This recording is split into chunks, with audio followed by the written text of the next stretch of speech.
mercredi à Saint-Gagbe ouais gbepli of mark tompo gbepli MACB tompo ati gbepli ACTB tompo de keke de nos en batterie beno yoro commando ati chap ebe pli da holopo to azan koto soutien to ko de memite to place de unité akonabeur obunton na droje ton de na ito azunwe de zikeke beno yoro el moto boalezo ispirodi droje te droje lo yebiokas ati jiku po batterie de na 100% po batterie masato 100% iba po hon koko de doit pour ni keke logbre minano vo bene ka contre ton rofo e ma hodo ko le de pe ene raison yeji plus l'ancien fodo te bois don janjino to meton Patrice Talon de mi sisi ro no kweton loni jare bobo mi to mero le sina ya de donne mi ete men demile po do bon keke lo ho dale ba mi do yesi u bene mi yete ji droge mi to ne mi bibio na ni droge mi to ne mi to ene godo mi atun sepo nu konto gbole ton loklopo bo kan ho bio mi dike mi do to ne do ami lokloko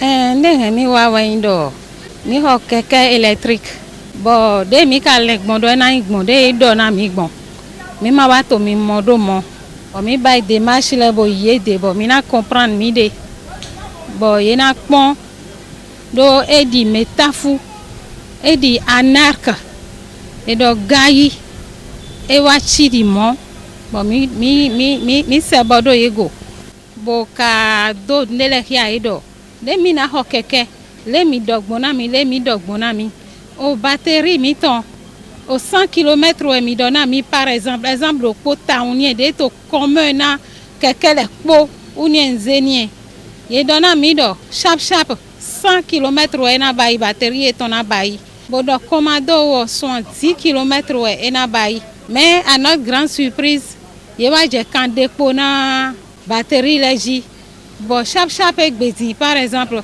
à peine mi to 50 km batterie no fo batterie si chargé ne 1000 francs ka wa apodo po we mi na zejo we po na batterie devo si bien que calcul de mi bayi bodo i hokeke ne calcul est fauché donc commando le il est à peine il est au 35 km au lieu de 70 km bon mi pon lo le tan bon mi moye hlo ne mude ye majuro na se hode do mi te pali keke le ye do mi e do garantie doni do moro keke to egbele ye na jrado na we kaka contrat to na fo ye le na prendre en charge rechange pièce le ton ne bi e ma imo egbe ni keke to egbele din ye na do josu na ho pièce lo bo pièce lo ye na so sana mi vive pour nous chap ton lo pose 30 et quelques mille ouais to aider alors que ma pe 20 000 to arriver oh hongan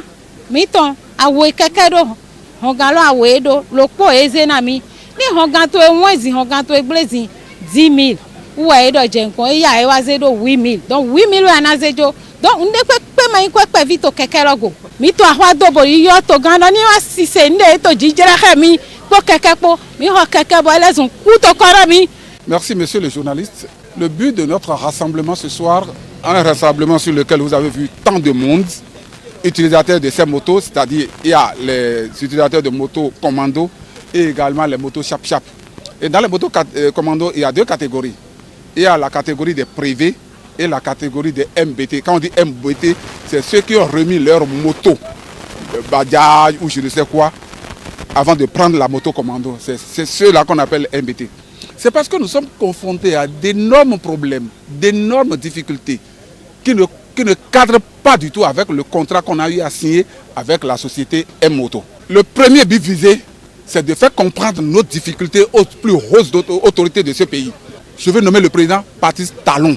On veut être écouté par le président Patrice Talon pour lui présenter nos difficultés. Et avant d'y aller là, il y a le ministre des Affaires étrangères qui était le directeur de cette société, avant d'être ministre. Il va nous écouter parce que c'est absurde de voir que nous utilisons des motos qui affichent 70 km par batterie et que malheureusement, après avoir utilisé 35 km au maximum, on n'a plus le droit d'utiliser la moto. C'est quel genre d'anarque? Moi je prends ça comme anarque. On ne peut pas me dire tu vas faire 70 km avec ta moto et à 35 km la batterie s'épuise. Au même moment, on nous donne une moto de cette envergure sans nous permettre de porter casque avant d'utiliser. Au même moment, on nous donne une seule clé sur la moto. On a la peur au ventre pour utiliser cette moto. Alors nous les invitons à revenir sur leurs décisions. Est-ce que c'est une décision à revenir sur leur comportement? Parce qu'ils ne sont pas en train d'appliquer à bon escient le contenu du contrat. Imaginez-vous, on nous dit, après le contrat, vous avez la moto, mais vous n'avez pas de batterie. La batterie demeure toujours la propriété de la société. Nous sommes dans quel pays? Au secours. Au secours. Au secours, tous les ministères de ce pays, vos enfants, vos frères, vos soeurs, ils sont confrontés à d'énormes problèmes économiques. C'est du n'importe quoi. C'est de l'anarque, c'est de pure anarque. Bon, nous sommes donc prévoyés quelqu'un est là, des commando là, pour le chap là pour. Mais vous me dites les gens qu'on, vous y quelqu'un d'autre ici gens qu'on, vous voyez à George Ratora et bon, le contrat mis ton les mains, nous voyons donc comme pour. Bois de nous vous bailler de égber. Bon, et ma bois on a mis au tovilé de égber. Oh, ils disent qu'on bois on a mis, ou ils ont beau to gando égber. Bon, nous lions quand on doit tomber. Bon, et voilà nous si un ami, donc mon quelqu'un là si on d'aller. Ils ont mis de plus de égber. Nous aimons plus rien. Et nous égber quand c'est égber donc égber nous nami. Bon, na un bon contrat de et donner mélodie. Et là bois on a mis. À mon nous y a sous les camps, mais si un aïe, il m'a c'est quoi dit bas. Et ma case est dit, mais mes sopona joke ton donai. Arizi daho, ouais, baiko, mekbo. Toli, nous des dodo contrat et ton melek poko kwata. Dès que pe ma soin nous des, y respecté. Y ma respecté nous dodo contrat et ton me. Bon, nous des dodo contrat et ton me ne do ouais respecté. Mito d'accord. Mais y ma respecté, fide midje iko eko, et sien. Ou ouais domlon, nous des bio ouais mité, to ni yame. Ouais domlon contrat est un gowaji bo respecté. Des mille quelque difficulté de me support. Bon, et mais nous ni mi dans tout clé ça coup. Jamais aïna hon. Bon, manuel do, mais les bio et tout, mimon, tout clair. Contrat de me signé. Yema wa to respecter contrat lo pour mipo. Doni ze we ma contrat bo na kia. Ma moto contrat lo me do. Ni do yi quelque lo. Na so ba ni pe quelque lo. Egbe din wa si se do que ni me dei contrat lo. Bo ba 10 000 km. Et doit repérer nos quelqu'un. Bon, on va mettre des marches. Vous voyez, quand nous allons 10 000 km, nous allons peiner. Nous allons mettre des niélo, niémana hogba. Bon, niémana ho, ni niémaho, nié contrat. Mais pour les contrats, ni niémaho. Peut-être que pour les autres, donc ça veut dire que nous allons les autres que nous y a nous couvent. Il y a voiture là yé. Pour n'avoir tout là oui. Au quelqu'un de wa même bien do nous jonnois à mode mais à d'autres temps.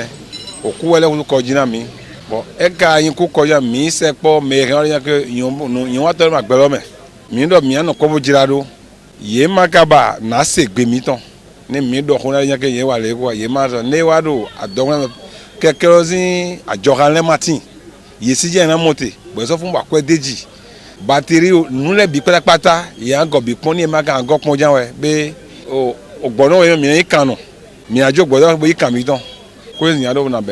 Ete we ga do ko doze keke na mi jenu kon ero mi na su apogbanu kwanton ni do mi fo contrat mi ton mi na go ko ene lo yi bo mi signé we ma ene na e do vo bi ero mi na no su aplopo da 1628 gbedopo se gbe ma deme na 999 jours on va cambio do yeli na mi tumo ko lo ton pede e do 1299 ou en keke lo sin kwe. Bon, 329 francs. Et bien, assurance garantie pour mettre. Kaka contrat, mettons que attendre l'indou faux. Mana honde que péro quelque logo yo sous les na chargé et na pour plepo. Quelque logo ba accident do mi do fide, mini ba constant na assurance ni supporté. Bon mi do eyon. Boyi quelque mon corps. Bo de no mi ka wa yi quelque lo. To nu kon yi me ah, ni nde pepe ble yena do mi yo sous ni ho. Nyemede to ho do pene ble do mi. Boy do nami don ko bay 10 000 km ou manga so diop pene nami ba bo ko wende to mo ko bo ko ne to veuse me to flin ye do ni mi su keke ko million do po dali na lo po godo batterie ma so mi ton ba mi do na mi na ho keke sans réservoir bon ye do e ma duwe mi ganze keke bo fie mi gan je bon e no service juridique ye ton we wa to ho ne nko do po do mi po bo to contrat ye ton me abe autu e ma duye aganto toto boko eton su ni amansu e na ze keke lo to asiwe bo na ze na mede vo sans mi ma résilier contrat bo na signer contrat pour mede vo po bo ye ba na meso su bo tafu ye bo ne do autu meso su din mi wa pon mi lo no ke din e so asie o gan ICCD wa itoto me fi mi nyɔe lɔtɔgã mi tɔn baba nation lɔtɔn e ma yi gbɛgbɛ nɔ tafu to vie tɔn de kpekpe wɛzɔn mi wa bo adaxɔ poto hosiku biɔ hosiku président mi siyɔ mi tovi mi tɔn lɛ ye to ti tafu ye gaiman lɛ wɛ mi dɔ ni nyasɔn tome ati gaiman gbɛ poto gaiman mɛ bɔn ye wa to gai lɔ ti tan lɔ wɛ to bi ba yi sɛ mi to egbe ye to adzodze do mi ana so ahɔ kɛkɛ lɔtɔn gbɛdɔkpo ye dɔ prépe ye wɛ mi nɔ sukɔ lɔ le tso no blɔke kɛkɛ mi nɔ mɔzɔn mi nɔ sukɔ lɔ tso yan dɔ eto ne ba yi to kanji yɔsɔn magamo bateri yi bɔn mi nɔ sukɔ ne do jɛ hɔn mɛ mi ka nyɔ dɔ mi mɔ di ke to vi do pe no jija bɔn lɔ mi tɔn mɛ e ni o tɔ sɔn mi to yi lɔ mi kpɔ mi dza ale mi wa bo wa si yɔ to vi mi tɔn lɛ e mɛ xɔ gbɔnu vi lɛ kɛrɛ mɔ bene complet wɛ.